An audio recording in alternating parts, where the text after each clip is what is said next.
start there. There we go. Okay, I believe I am recording now.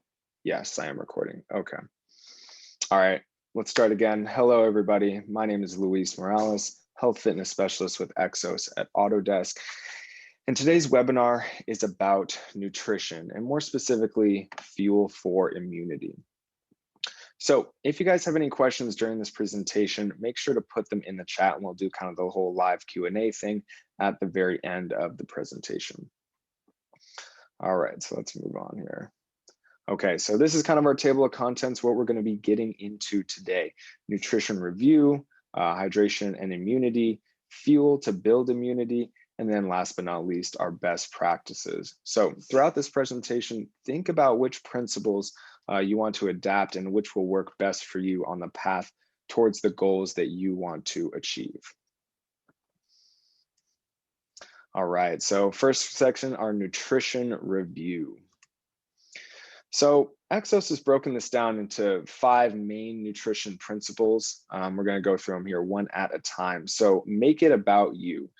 This is about knowing yourself, understanding your own goals and your own personal habits, eating with a purpose, setting your intention, finding a balance, and eating with your goals in mind instead of going at nutrition just randomly. Fuel for impact. So this can be anything, understanding nutrients in food and preparing for life. Last one, or second to last one here, aim to sustain. So this is talking about strategies to maintain your success. And last but not least, devour life. So this is going out into the world and exploring new flavors. So out of all of these, I'm going to dive specifically into fuel for impact because it ties directly into our theme of fuel for immunity. All right, moving on here. So feed your superpowers. Exos breaks our foods up into 4 main categories. So we're going to start with fuel, and that's basically our carbohydrates. The stuff that we use to fuel our body so it can perform its best. Quality examples include grains that are minimally processed and have at least 3 grams of fiber per serving. So look out for that when you're shopping. Really good examples are 100% whole grain breads, oats, pastas, brown rice, wild rice, beans. These are all really great examples of fiber-rich foods.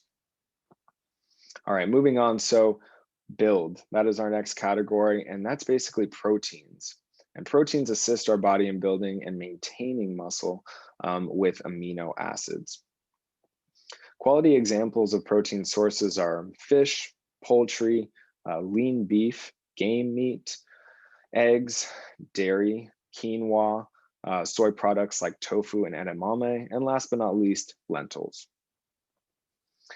All right, next category is protect. And so a lot of people don't know that what we're talking about here is fats, essentially. And fats really do a good job of protecting our cells and our body from harm. Fats found in fish like salmon and tuna, things like avocados, nuts, seeds. These are all things that help the body absorb nutrients, improve our brain function, and they also contain anti-inflammatory properties and they promote heart health. Last category here is our prevent. And so veggies and fruits, they play a large role in disease prevention. And the bottom line is that we want to fill our plates with a variety of nutrient-dense foods to maximize every single meal. So shoot for filling up half your plate with a variety of colorful veggies and fruits, and then the other half between, split between high quality carbohydrates, protein, and satisfying fats. All right, so moving on to hydration and immunity specifically. All right, so stay hydrated. I'm sure you guys have heard this before. This has been a theme, we've known about this, but hydration is another key factor to sustainability and also weight control. So how much you need to drink depends on a variety of factors, such as your environment and your activity level. But as a general rule of thumb, Exos recommends drinking a ½ ounce to a full fluid ounce per pound of body weight each day to stay hydrated. So you can be drinking things like water or any naturally non-caloric beverage, something like green tea is a good example of that. If you're weighing in at about 180 pounds, then 90 ounces of water is going to be that minimum threshold for staying hydrated throughout the day. So proper hydration can help you think clearly, increase productivity, reduce stress, regulate appetite. And a simple tip to increase your water intake throughout the day is to drink a tall glass of water the first thing you do when you wake up in the morning. Also, another tip is keeping a reusable water bottle close. And when I keep a water bottle with me at all times, it gives me a constant reminder that I need to be drinking water just constantly throughout the day. If you're currently not drinking if you're currently not drinking more than a few cups of water each day, or you find yourself only drinking water around meal times, then your first step could be to purchase a reusable water bottle. This is a really easy and attainable first step that will ultimately lead to an increased water intake. If you're already thirsty and you find yourself with a dry mouth and dark urine, you may already be really dehydrated. So make sure to constantly sip throughout the day. And with that being said, let's just pause for a moment. If you guys have water near you, go ahead and grab that water. Let's just take a nice big sip. We're definitely over halfway through the day. Doesn't mean we can't be drinking that water. All right, moving on. So hydration for immunity specifically. So hydration is a key factor for preventing and fighting illness in the body. When our tissues and our cells within the body are really well hydrated, bacteria and toxins have a really hard time permeating the walls of the cells, opposed to when our fluid levels are really, really low. A fluid that dehydrates our bodies, i.e. alcohol, can put the body in a really vulnerable position. And we can also put ourselves in a vulnerable position by what we eat. So what we eat also does affect our hydration levels. A large sodium intake can really dehydrate the body, and this can also increase further susceptibility to illness or disease. Drinking water often throughout the day can fight the risk of contracting COVID-19 because of what I just said. Repeated water consumption can keep the cells of the body hydrated and less susceptible to that virus. And so something along the water lines is something that I've been doing as of late is using lemons and cucumber in my water. And not only does it help out with the taste, but these added fruits and veggies really contribute valuable electrolytes, which help support my immune system. All right, so let's get into the fuel to build immunity. So this is going to be about our food. So the benefits of eating colorful foods. As I just mentioned, the vegetables and fruits make up our prevent category. And every day, researchers are finding and discovering new benefits to the vitamins, the minerals, antioxidants, enzymes, and fiber naturally found in fruits and vegetables. Whether it's helping to maintain the body's immune function, maximizing focus, supporting gut health, or optimizing your ability to produce energy, it's really clear that eating a variety of fruits and vegetables is going to be beneficial for your health. So as you can see here, the colors of foods correlate with different benefits. Our red foods, they improve circulation. Blue and purple foods, they support our brain function. Yellow and orange foods help out our immune system, as well as other things. And typically the brighter and deeper colored fruits and vegetables are going to be what we want. Those are the things that have much more nutrients. So as you can see here on the slide, we got the green foods. That spinach is going to be a lot more nutrient dense and a lot more richer in vitamins and minerals than, say, iceberg lettuce, which is mostly water, and it's not really a nice deep green color. It's kind of a really light green color. All right, so deeper colors, more nutrients. Exos has this thing called the color quotient. So the color quotient concept suggests that we fill our plates with 3 or more deeply colored foods so we can take advantage of all the available vitamins, minerals, antioxidants, fibers that are found there. Think about those fruits and vegetables we consume as our support staff for the immune system. So as we implement this practice, this is going to help us identify which areas of our plates need work as far as the color quotient goes. This also opens up an opportunity to make it about us, to make it personal, and explore with your own creativity and your own taste. And although this is sometimes overlooked, herbs and spices can play a big role by adding diversity to not only just how our foods taste, but the support we get with extra vitamins and minerals in our fuel.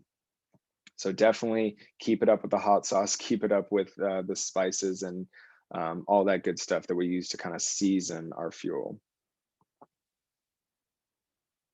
All right, so we're moving on into the final section here, best practices, the kind of what can I do, what should I do?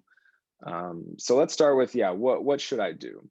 So the first one we have here is explore, experiment, discover. This is the fun stuff. So try to expand your horizons in terms of trying new things and new sources for food. Sometimes exploring other cultures can expose you to new flavors, and eating together can also support variety, whether that's with family or friends. Moving on to our second one, devise a plan. It never hurts to make a plan, right? Writing down your goals for the week or the month and following through with a grocery list will really help to promote adherence to that plan over time, make it sustainable.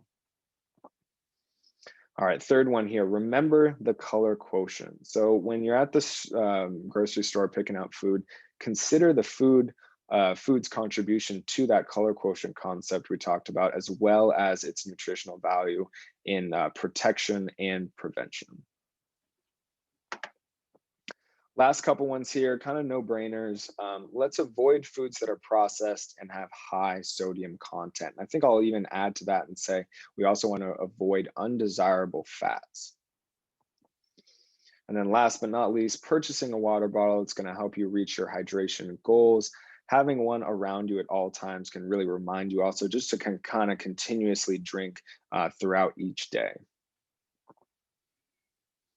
And moving on here, this is also kind of what can I do, what should I do? We have an awesome service, our Exos Coach consultation. So knowing where to start can be tough.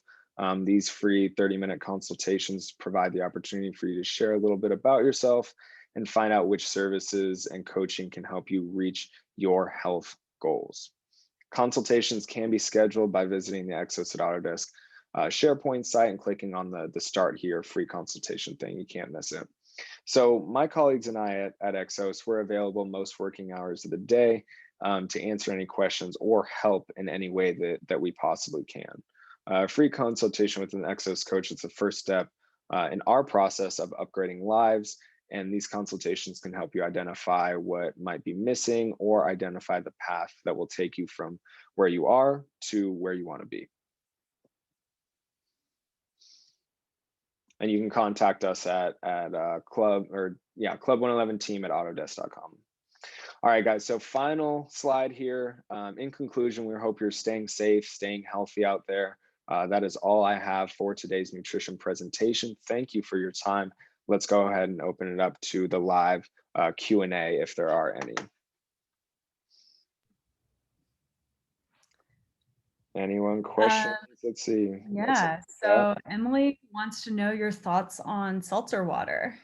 Emily, that's a great question. And I actually was doing a little bit of reading about it earlier this afternoon because I thought that someone was going to ask about it. And I was like, I'm actually not super educated on this. I got to read up a little bit. And so there are kind of two different categories, I think, to seltzer water, because there's naturally sparkling water and then there's your carbonated water. And the carbonated water is just pumped with carbon dioxide gas.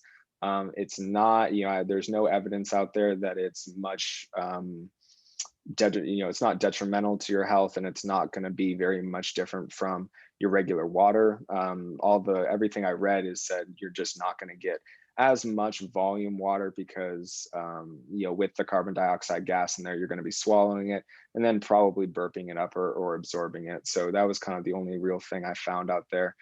Seltzer water, in my personal opinion, it's good stuff. It's kind of a fun, bubbly water, and it doesn't really affect hydration levels. So if you're drinking as much water regularly as you should, and then you drink the same amount of seltzer water, it should have no effect on hydration levels detrimentally.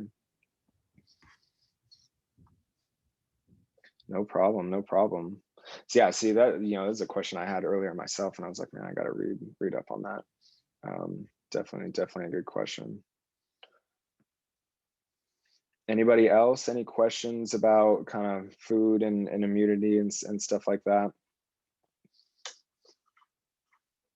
It's cool if there's not. I hope you guys learned something new, or kind of found a little thing that you can take out of this presentation and start implementing into your everyday routine and everyday kind of health journey.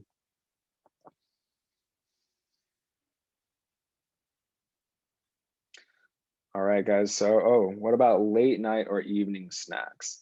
Okay, yeah. So this, I mean, I guess, as far as general nutrition goes, what we want to try and do is keep the snacking, to a minimum. I think that as long as it's a healthy snack in a low quantity, then we're doing all right. But generally, I think most people like to keep a certain window of time during the day in which they're eating, and trying to make the focus on the three main meals. And I know Exos really harps on just a big, having three large, like, quality meals per day. Three big sections of your carbs, your protein, your fat content, and then your fruits or your vegetables. And so that's what I know Exos kind of pushes there. Is there a quick reference to the info presented today? I definitely can pull some references, but a lot of this content is Exos content. And so I can definitely, if you're really interested, Dan, I can do the digging and dig up the studies and stuff like that. I think there actually might be a couple of the study names on the slides here, but if there aren't, I can definitely dig up the studies and the literature that we've pulled this information from. This presentation is also going to be going up on Slack and SharePoint and all that good stuff, so you'll be able to come back and watch it again if you'd like.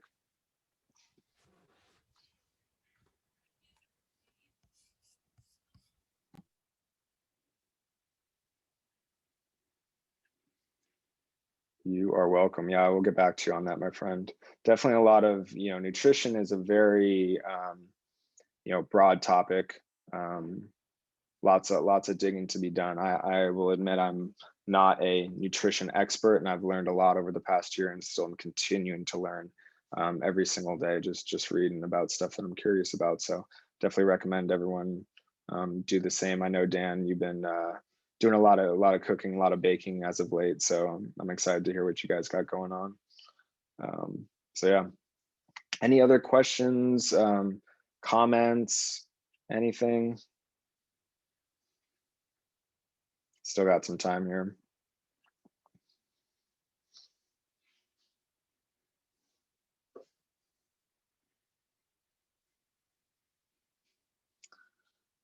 All right, guys. Well, if there's nothing else, if no one has anything else to say, we can go ahead and wrap it up. Thank you, everyone, for joining. I really appreciate you guys just coming through, watching me present virtually. I actually kind of prefer the in-person presenting a little bit more, but we'll have to live with this for now. Again, thank you guys for coming. Sophia, Shari, Needy, Emily, Dan, thank you guys. It was great to see you guys. I hope everyone enjoyed it. Thank you for your time, and we can go ahead and wrap it up. See you guys. Bye. Thank you.